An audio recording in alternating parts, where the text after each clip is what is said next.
来看世界12强的棒球赛，咱台湾队摕到世界冠军。传出讲总统赖清德想要交500块的纸票，1998年在东莞南王国小棒球队世界冠军的图案，换做即届的台湾队哦。也毋过，避难组南王部落都有昨天是表示讲，纸票要解读，就要上亿的经费，不如把这个钱摕来栽培基层的棒球选手。中央银行嘛表示讲目前是无相关的规划，会搁来评估各界的意见。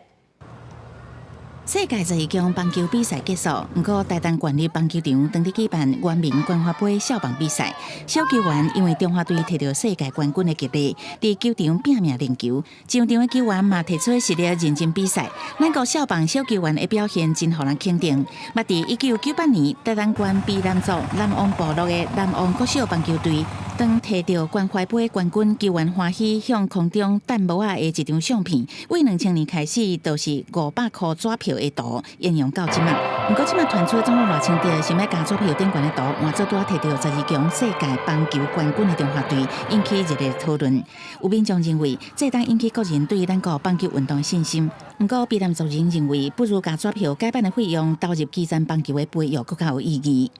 旧的还是可以留着啊，那我们有新的，然后继续让我们的下一代继续支持，我觉得很棒。改币的确要花不少的预算那如果说可以将这样的预算能够投入到可能基层的棒球